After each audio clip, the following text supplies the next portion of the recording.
നമസ്കാരം പ്രിയപ്പെട്ടവരെ. ജുനൈസ് പാനാളി എന്ന് പറയുന്ന ഒരു ബ്ലോഗർ കൊണ്ടോട്ടിയിൽ തകർന്ന കുളമായി കിടന്ന ഒരു റോഡിനെ കുറിച്ച് കൃത്യമായിട്ട് ജനങ്ങളുടെ ഇടയിലേക്കും അധികാരികളുടെ ഇടയിലേക്കൊക്കെ എത്തിക്കുന്ന രീതിയിൽ അദ്ദേഹത്തിൻ്റെതായ ശൈലിയിൽ നർമ്മം കലർത്തിക്കൊണ്ട് നമ്മുടെ നാട്ടിലെ ഭരണാധികാരികളുടെ മർമ്മത്തിലടിച്ചു എന്നുള്ളതാണ് ഞാൻ മനസ്സിലാക്കുന്നത്. അദ്ദേഹത്തിൻ്റെ ആ വീഡിയോ വന്ന് പിറ്റേ ദിവസം തന്നെ ലീഗിൻ്റെ ആണോ കോൺഗ്രസിൻ്റെ ആണോ എന്നറിയില്ല, ഒരു നേതാവ് വന്നുകൊണ്ട് വീഡിയോയിൽ ഫേസ്ബുക്കിൽ സംസാരിക്കുന്നുണ്ട്. അതിലും ഇദ്ദേഹത്തെ നല്ല രീതിയിൽ വിമർശിക്കുന്നുണ്ട്. അത് കഴിഞ്ഞ് ഇന്നിപ്പോൾ ഞാനൊരു വീഡിയോ കണ്ടു. അതിൽ ഈ ബ്ലോഗറുടെ വാപ്പയെ വരെ പറഞ്ഞുകൊണ്ടിരിക്കുന്നുണ്ട് ഇവർക്ക്. അദ്ദേഹം കൃത്യമായിട്ട് ജനങ്ങൾ ഇത്തരത്തിൽ ദുരിതം അനുഭവിക്കുന്നുണ്ട് എന്നുള്ളത് അറിയിച്ചതിൻ്റെ പേരിലാണ് അദ്ദേഹത്തിൻ്റെ കുടുംബത്തെയൊക്കെ ഇത്തരത്തിൽ നടുറോഡിലേക്ക് വലിച്ചഴിച്ചു കൊണ്ടുവന്നുകൊണ്ട് ഇവർ ആ രീതിയിൽ പറഞ്ഞുകൊണ്ടിരിക്കും. നമ്മുടെ നാട്ടിലെ ജനപ്രതിനിധികൾ അവരെ വിമർശിക്കും, അവരെല്ലാ രീതിയിലും വിമർശിക്കും.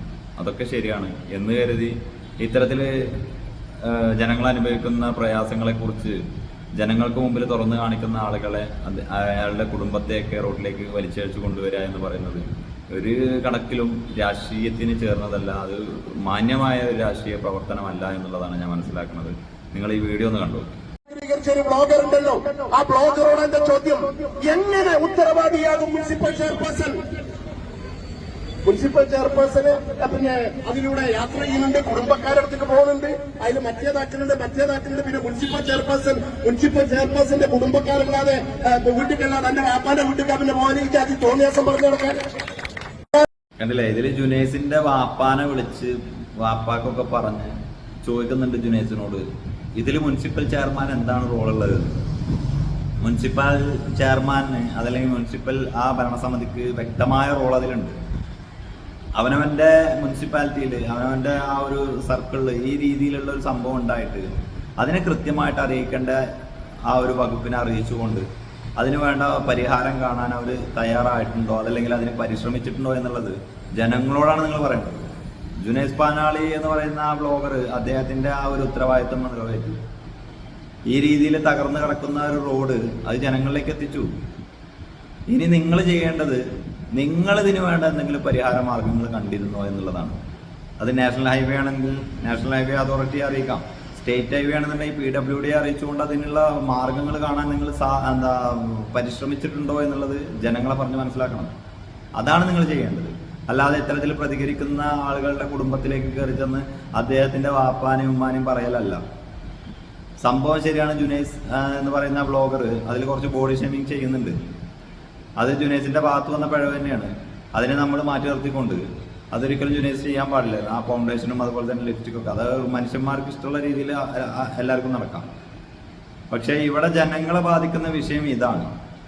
ആ പൊട്ടിപ്പൊളിഞ്ഞ് കിടക്കുന്ന റോഡിലൂടെ ദിവസവും 10,000-കണക്കിന് ആളുകൾ സഞ്ചരിക്കുന്നുണ്ട്. കൂട്ടത്തിൽ ഈ മുനിസിപ്പൽ ചെയർമാനും ആ ഭരണസമിതിയിലുള്ള ആളുകളും.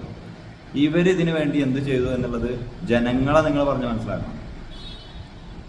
ഇത്തരത്തിൽ പ്രതികരിക്കുന്ന ജനങ്ങൾ ഓരോ റോഡിന്റെയും വകുപ്പ് ഏതാണ്, അതല്ലെങ്കിൽ കേന്ദ്ര സർക്കാരിന്റെ ആണോ സംസ്ഥാന സർക്കാരിന്റെ ആണോ എന്നുള്ളത് നോക്കിയിട്ടല്ല ഇതിൽ പ്രതികരിക്കുക. നമ്മുടെ നാട്ടിൽ ഒരുപാട് കേന്ദ്ര സർക്കാർ പദ്ധതികളുണ്ടല്ലോ, ഹൈമാസ് ലൈറ്റുകൾ, അങ്ങനെയുള്ള പല പരിപാടികളുണ്ട്. ഇത് ഫ്യൂസ് ആകുമ്പോൾ നമ്മൾ ആരടുത്തേക്കാണ് പോകുന്നത്? നമ്മൾ പോകുന്ന നേരെ പഞ്ചായത്തിലേക്കും മുനിസിപ്പാലിറ്റിയിലേക്കും.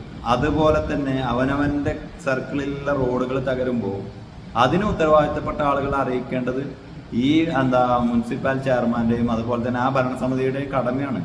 അതവർ ചെയ്യാതെ ഇത്തരത്തിൽ കടന്ന് ആക്രമിക്കല്ല ചെയ്യേണ്ടത്.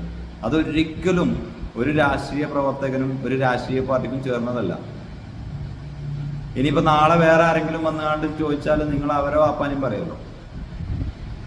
അപ്പൊ ഇത്തരത്തിൽ തന്തയ്ക്ക് വിളിക്കുന്നതും ഓരോരുത്തരുടെ കുടുംബത്തിൽ കയറിയാണ്ട് മാന്തുന്നതും ശരിയല്ല. അത് രാഷ്ട്രീയ പ്രവർത്തനമല്ല എന്നുള്ളതാണ്. അത് ഗുണ്ടായുസമായിട്ടാണ് ജനങ്ങൾ അതിനെ വിലയിരുത്തുള്ളൂ. അപ്പൊ ഏതായാലും ഇത്തരത്തില് തകർന്നു കടന്ന സത്യത്തിൽ അതൊരു പുഴയാണെന്ന് വിചാരിക്കുന്നു. കാരണം ഫുള്ള് കല്ലും മുട്ടിയായിട്ട് കിടക്കുക, കുറെ വെള്ളവും കുറെ വാഹനങ്ങൾ അതിൽ പോകുന്നുണ്ട്. സത്യത്തിൽ അത് റോഡാണോ തോടാണോ എന്നുള്ള സംശയത്തിലാണ് ജനങ്ങൾ നിൽക്കുന്നത്. അത്തരത്തിലൊരു റോഡിന് ജനങ്ങളുടെ പ്രയാസം മാറ്റാനുള്ള പണികളാണ് നിങ്ങൾ ചെയ്യേണ്ടത്. അത് ചെയ്യാതെ ഇത്തരത്തിൽ കടന്നാക്രമിക്കുകയല്ല ചെയ്യേണ്ടത്. ഏതായാലും ഇത്തരത്തിലുള്ള റോഡ് ജനങ്ങൾ ബുദ്ധിമുട്ടുന്ന ഈ റോഡിനെ ജനങ്ങളെ ശ്രദ്ധയിലേക്ക് എത്തിച്ച, അതുപോലെ തന്നെ അധികാരികളുടെ മർമ്മത്തടിച്ച ജുനൈസ് പാനാളിക്ക് എല്ലാവിധ അഭിനന്ദനങ്ങളും. ഇത്തരത്തിലുള്ള എല്ലാ വിഷയങ്ങളിലും ഇടപെട്ടുകൊണ്ട് ഒരു ബ്ലോഗർ എന്ന നിലയിൽ നിങ്ങൾ നിങ്ങളുടെ ആ ഒരു കാഴ്ചപ്പാട് അതല്ലെങ്കിൽ നിങ്ങളുടെ നിലപാട് അതിൽ അറിയിക്കേണ്ടതുണ്ട്. ഒരു കാരണവശാലും ഇത്തരത്തിലുള്ള ഭീഷണികൾക്കോ ഇത്തരത്തിലുള്ള വിലപേശലിനൊന്നും അടിമപ്പെടാതെ കൃത്യമായിട്ട് ജനങ്ങളുടെ കൂടെ നിന്നുകൊണ്ട് ജനങ്ങൾ സഹിക്കുന്ന ആ ഒരു പ്രയാസങ്ങളെയും പ്രശ്നങ്ങളെയും ജനങ്ങൾക്ക് മുമ്പിൽ കൊണ്ടുവരിക, അധികാരികളുടെ മുമ്പിലേക്ക് കൊണ്ടുവന്നുകൊണ്ട് അവിടെ കണ്ണു തുറക്കാനുള്ള എല്ലാ പണികളും നമ്മൾ ഓരോരുത്തരും ചെയ്യേണ്ടതുണ്ട് എന്നുള്ളത് അറിയിക്കുകയാണ്. നന്ദി.